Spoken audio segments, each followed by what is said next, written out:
Se em 1789, até 1789, na Europa, quem mandava era a burguesia, ao final da era das revoluções... mas, desculpa, a gente coloquei errado. Quem mandava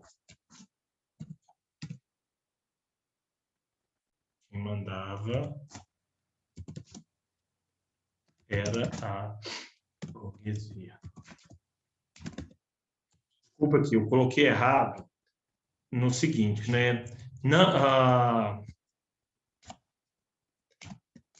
É a nobreza quem comandava antes da era das revoluções. E, ao final dela, quem comandava era, sim, a burguesia.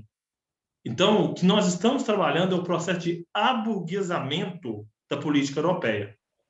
Como ela deixa de ser nobre, como a nobreza se submete à vontade da burguesia, vontade essa que faz parte dos governos do mundo, pelo mundo até os dias de hoje. Dito isso, vamos aqui para um compartilhamento de tela para nós encerrarmos esta matéria.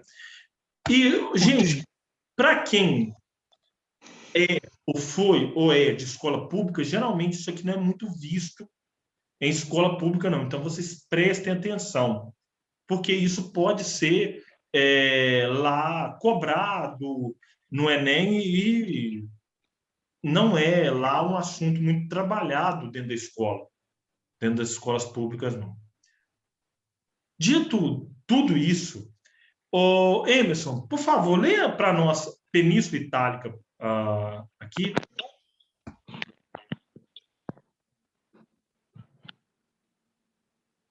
Pode ler Península Itálica até as revoluções de 1848.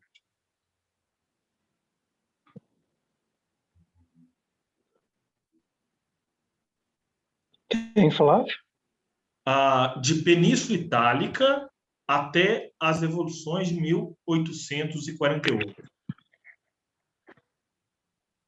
Posso ser eu, se a minha internet não cair? Pode sim, por favor. Vamos lá. Península Itálica. Surgimento de novos movimentos nas regiões de Parma, Módena e Romagna. Romagna. Sufoco destes movimentos por tropas austríacas. Exílio de vários líderes, entre eles Giuseppe Mazzini, fundador da Associação da Jovem Itália, sociedade secreta cujo objetivo era o reforço. Conferência Germânica. Influência austríaca e prussiana na região correspondente à atual Alemanha. Repercussões dos movimentos de julho da França na região. Submissões das regiões de Hanover e da Saxônia, que foram obrigados a se submeter à Constituição. Auxílio de tropas austríacas e supressão dos movimentos e das constituições. Polônia. Formação de um governo nacionalista com sede em Varsóvia. Repressão do movimento pelo czar Nicolau I. Bom, até aqui. Gente, este é o cenário da década, então, de 1830. Na Península Itálica, novo movimento. Agora, no norte, a partir das regiões de Parma, Módena e Romagna. E, como eu falei, a Áustria era muito influente no que é hoje o norte da Itália. Na verdade, ela comandava as regiões da Ístria, de Trento, Tirol, regiões hoje em dia muito ricas na atual Itália, eram comandadas pelos austríacos. E quando alguma coisa começava a acontecer nas regiões pouco mais ao sul, a Áustria ia lá e Professor, desculpe, minha net tá ruim. Não, sem problema, Daniel. Que isso? Ninguém tem que pedir desculpa, internet ruim, não. É uma coisa que acontece, né? Voltando aqui, gente, e lembrando, quando a gente fala em Áustria, não é a Áustria de hoje em dia. Nós estamos falando da Áustria, nós estamos falando da Hungria, de uma pequena região na Península Balcânica. A Áustria englobava hoje 5 países pela Europa, além da República Tcheca e da Eslováquia. Todas essas regiões faziam parte do Império Austríaco, mais os territórios no que é hoje o norte da Itália, mais os territórios no que é a atual Alemanha. O poder austríaco naquele momento não era qualquer coisa.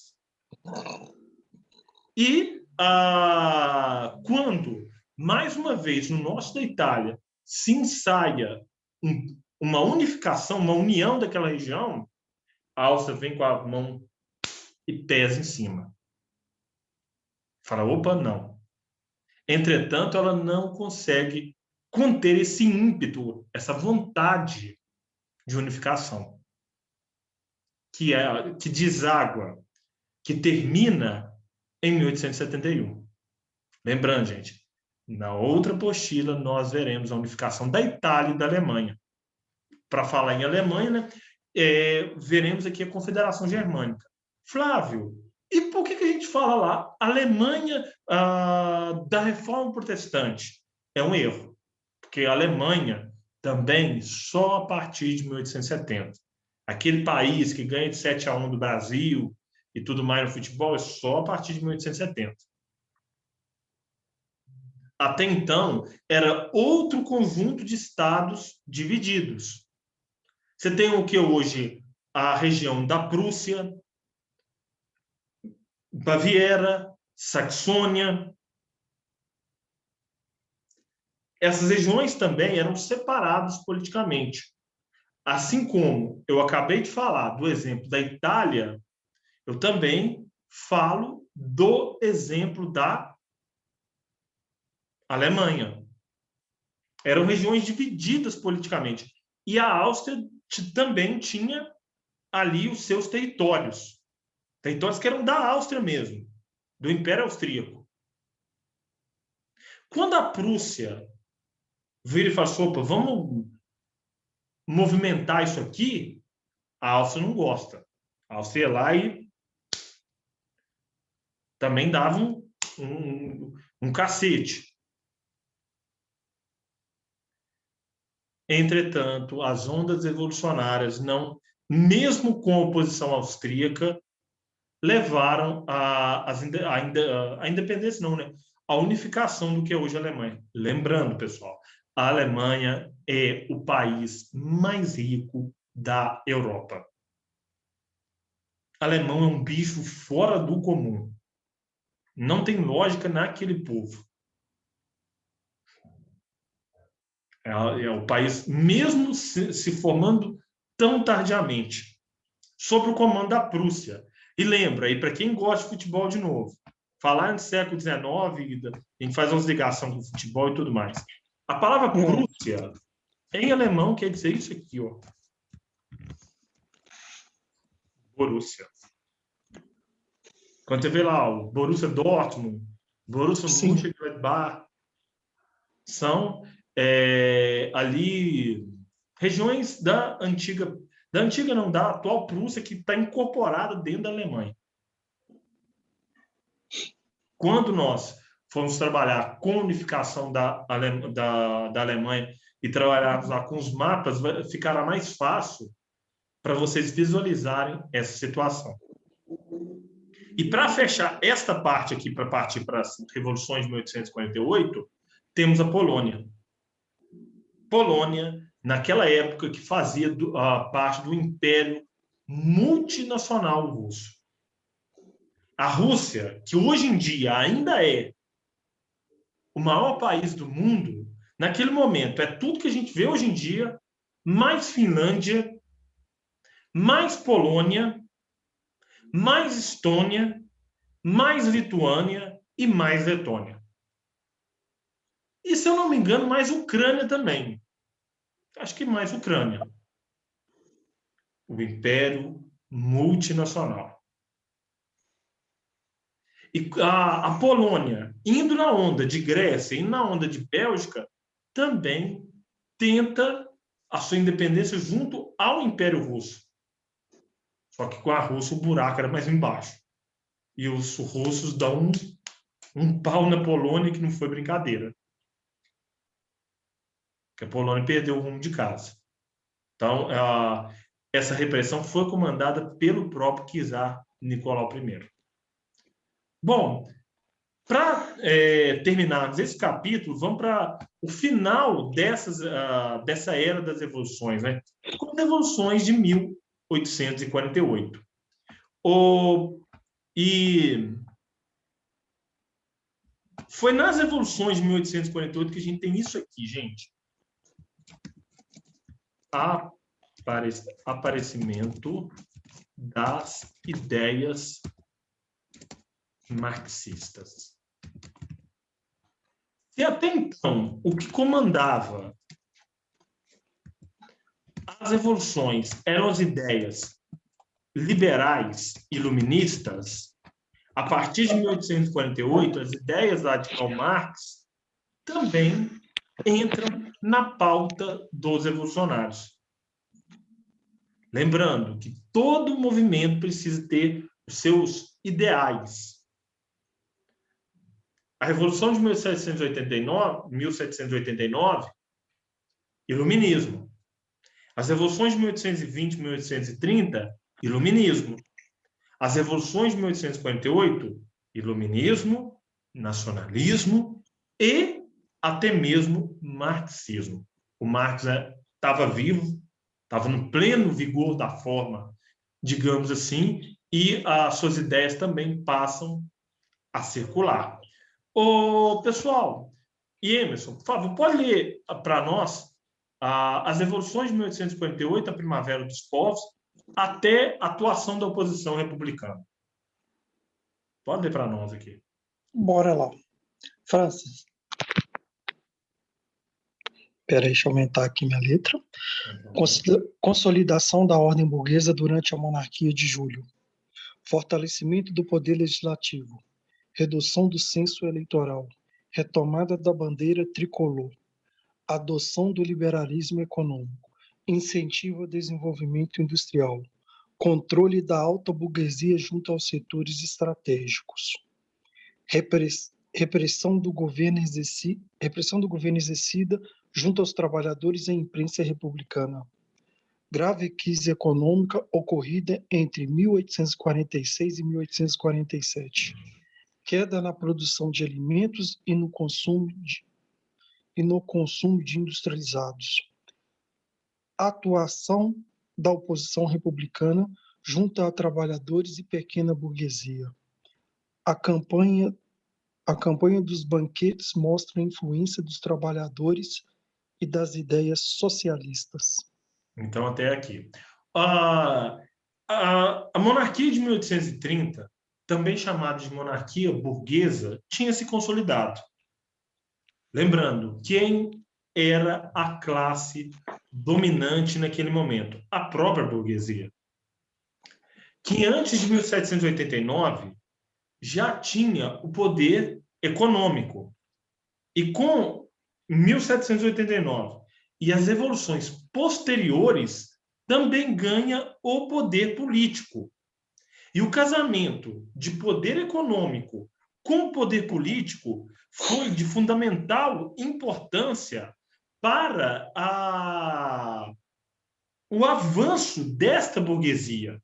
Ei, caramba, não era isso que eu queria, não. Deixa eu ver. Foi de fundamental importância para o avanço desta burguesia. E aí, gente, sendo assim, o cenário da chamada monarquia de Júlio estava perfeito para os franceses. Para os franceses, não, para os burgueses. Eles fortalecem o poder legislativo, poder da Câmara e do Senado, permitem mais pessoas a votarem, retoma alguns símbolos da própria Revolução de 1789, adota o liberalismo político, mas qual era o que estava de mudança naquele momento? O que mudava ali então? Vou fazer essa pergunta no chat e vou responder. O que mudava a partir da consolidação política burguesa? Resposta: a vida dos trabalhadores. Trabalhadores é o mesmo nome de operariado. O operariado, fora da política, sendo explorado, passa também a reivindicar direitos, ou até mesmo tentar revoluções que o colocassem no poder. Volto a repetir, gente. Esse trabalhador, esse operário, explorado pelo burguês, começa a pensar: opa, e a minha situação? Ou quem vai lutar por mim? E agora, quem poderá me defender? Eis que eles começam a fazer com que as ideias marxistas circulem entre eles mesmos. Marxista porque vem de Karl Marx. Uma pergunta aqui, podem me responder no chat ou no microfone mesmo. Vocês estudaram as ideias marxistas com o Tinei em sociologia ou em filosofia?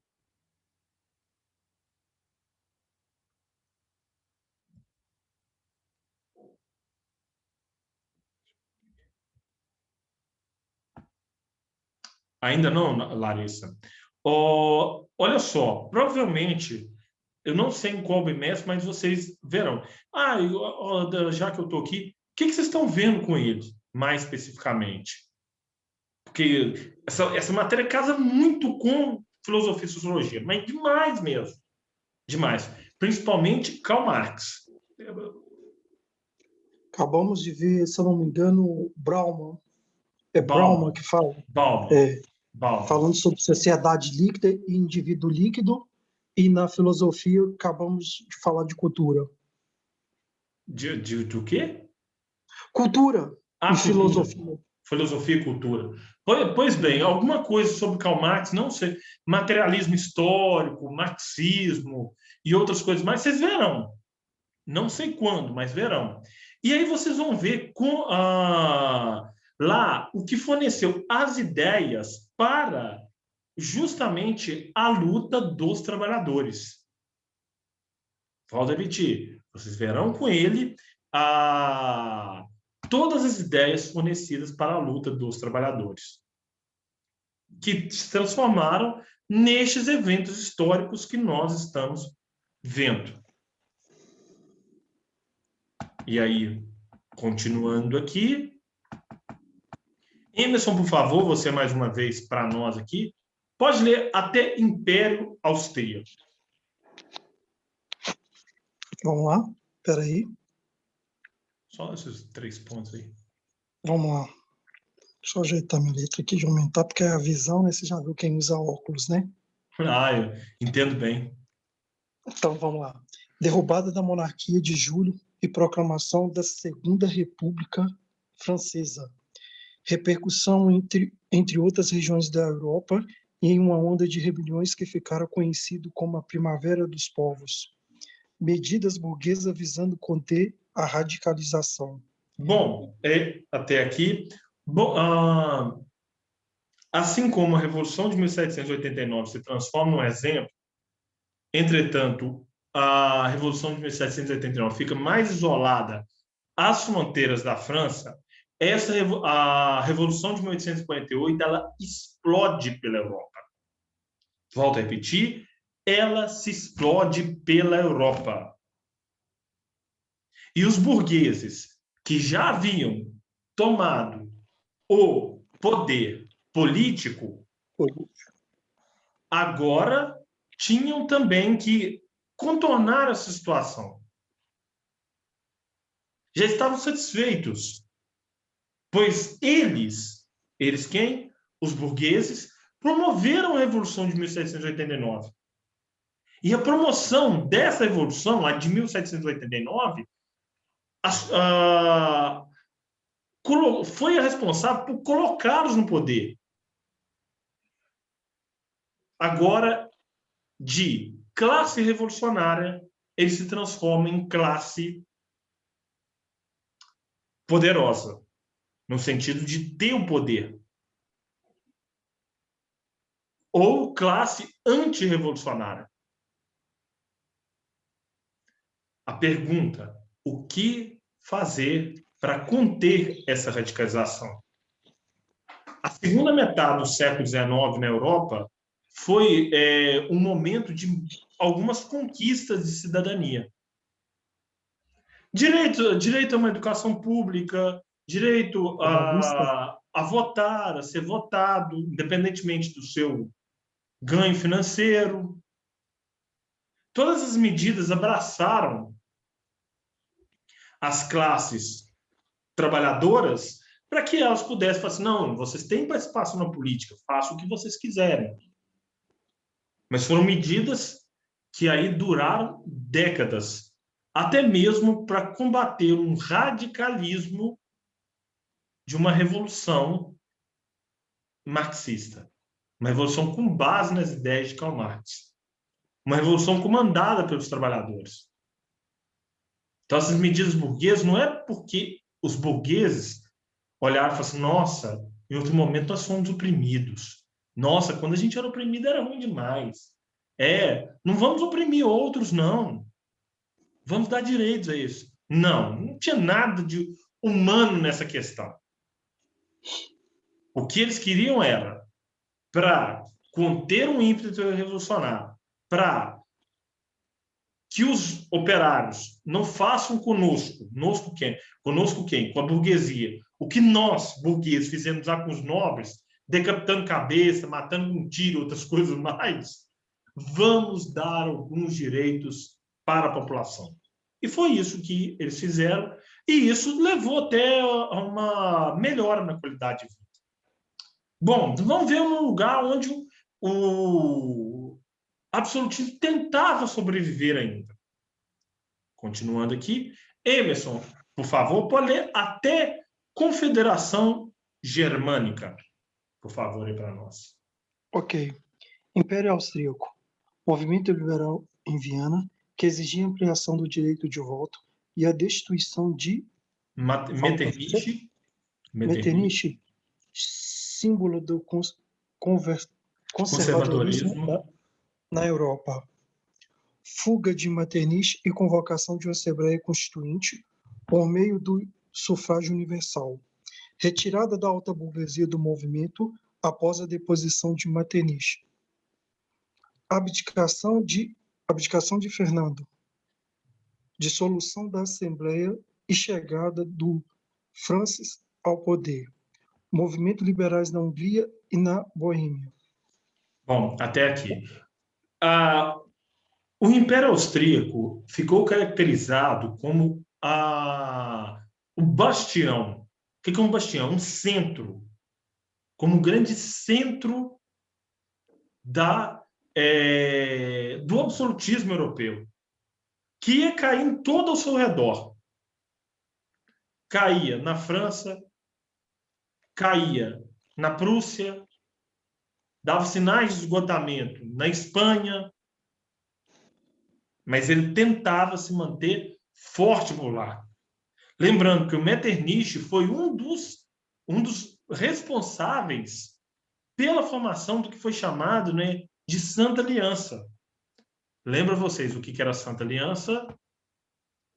Deixa eu colocar aqui no chat. Santa Aliança.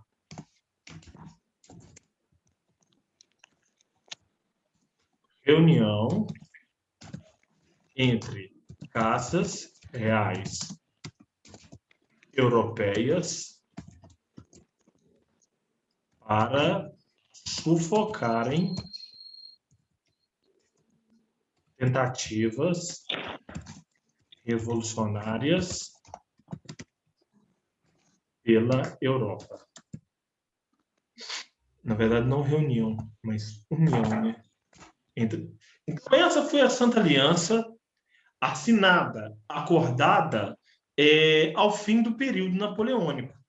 Então, Napoleão cai, é exilado em Elba e reis da Prússia, da Rússia, da própria França, do norte da atual Itália, de Portugal e da Espanha e da Inglaterra assinam este acordo. Entretanto, este acordo não dá muito certo por conta dos interesses ingleses que não queriam mais esse sistema absolutista. Mas a Áustria ainda continua com ele.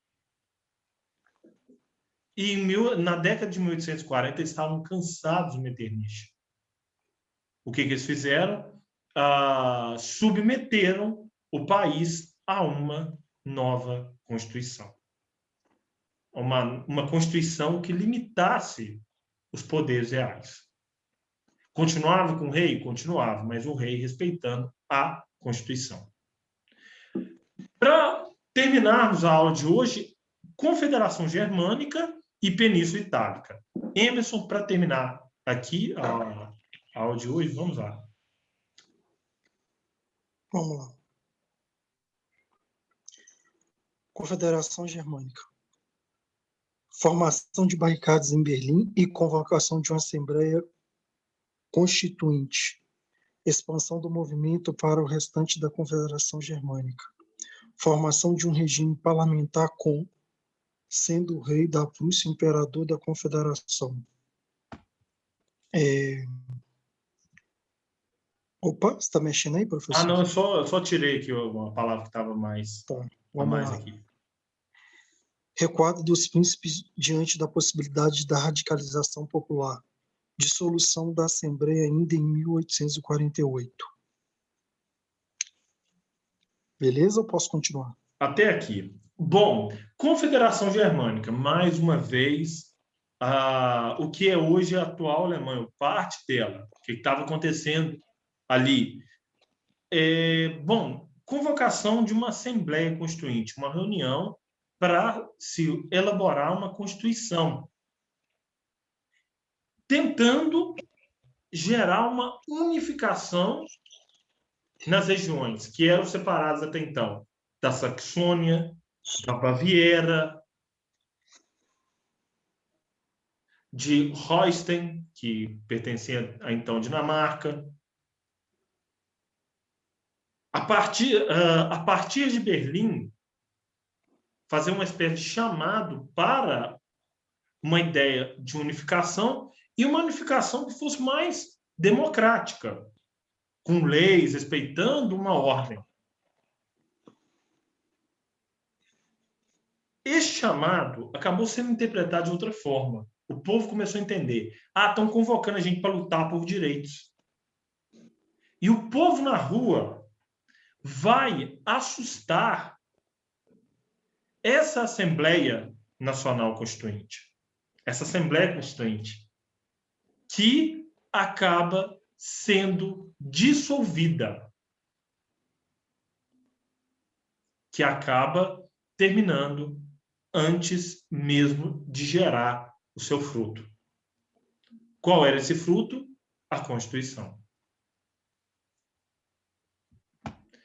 Depois disso, o processo de unificação da Alemanha continua, mas um processo de unificação de cima para baixo, tentando afastar as camadas populares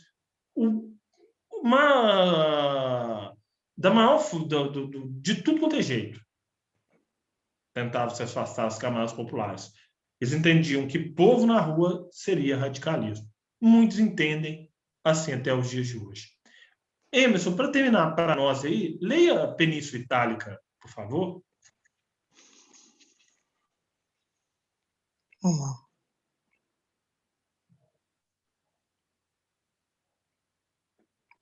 Península Itálica. Tentativa de fazer o rei Fernando II, duas Sicílias, a se submeter a uma constituição. Revolta de Milão e Veneza contra o domínio austríaco. Proclamação de repúblicas na região da Toscana e em Roma, sob o comando de Giuseppe Mazzini. Retirada do Papa Pio IX da região e atuação das tropas para o restabelecimento da soberania na região. Lembrando, naquele momento, nós tínhamos, né? Deixa eu só... Parece que agarrou tudo aqui. Um momento, por favor, gente. Aqui eu termino, né? Tá. O Papa era o comandante dos estados pontifícios, região central da atual Itália, com capital em Roma. Uma tentativa de unificação italiana sempre esbarrava na atuação da igreja. E aí eu estou falando da Igreja Católica, né? Deixa eu até colocar isso no bate-papo. Temerosa de perder terras e a sua influência na região central do que hoje nós conhecemos por Itália. E naquele momento ela atua dessa forma. Movimentos que chegavam até o centro da Itália, mais próximo a Roma, a igreja ou pedia ajuda da França, ou pedia ajuda de outras regiões com algum apelo católico, lembrando que o catolicismo era muito poderoso até o século XIX, e barrava ali qualquer intenção de ter uma península itálica unificada. Em 1870, principalmente quando a França deu uma vacilada, o exército que estava promovendo a unificação italiana se aproveitou e ocupou Roma. Mas isso não aconteceu anteriormente também, muito em parte pela atuação do Papa. O Papa era, naquele momento, governante de toda a região central do que hoje nós chamamos de Itália. Pegava Roma como capital, mas pegava o centro ali do território. Com a unificação, o Papa não governou território nenhum por quase 50 anos. Flávia, atualmente ele governa o quê? Ele governa o Vaticano. É pequeno, mas é governo do Papa. É uma cidade-estado governada pelo Papa. Para terminar isso aqui, né,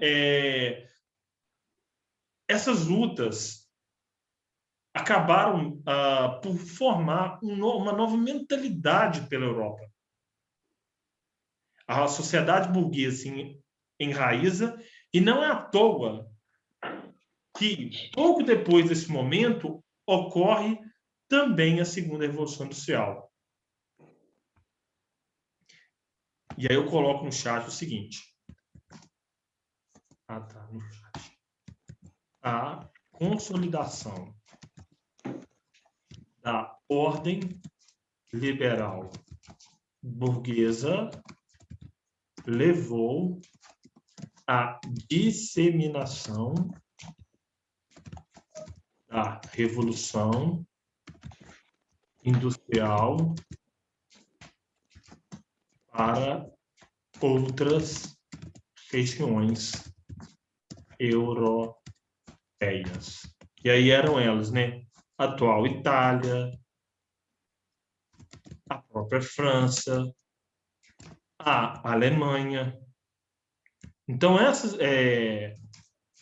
até mesmo a Bélgica, essas regiões passam por uma revolução industrial porque a chamada Era das Revoluções consolida o poder da burguesia nesses lugares. Uma vez consolidados com o poder político, a economia avança mais conforme os seus desígnios. norte da Itália, parte da atual França, Alemanha, se industrializam muito entre ali 1840 a 1880. Passam por forte processo de industrialização. Fortíssimo processo de industrialização. Por quê? Porque nessas regiões ocorrem primeiro revoluções de cunho liberal. Pessoal, é isso. É um assunto assim, né? Cansa um pouco mesmo, mas agradeço demais cada um mesmo pela paciência para comigo, para assistir até esse momento. Muito obrigado por tudo. Qualquer coisa, eu estou disponível para tirar alguma dúvida e tudo mais. Devo mandar uma lista de exercícios para o Hugo daqui a uns dias. E, mais uma vez, muito obrigado por tudo, gente. Valeu. Deixa eu interromper a gravação.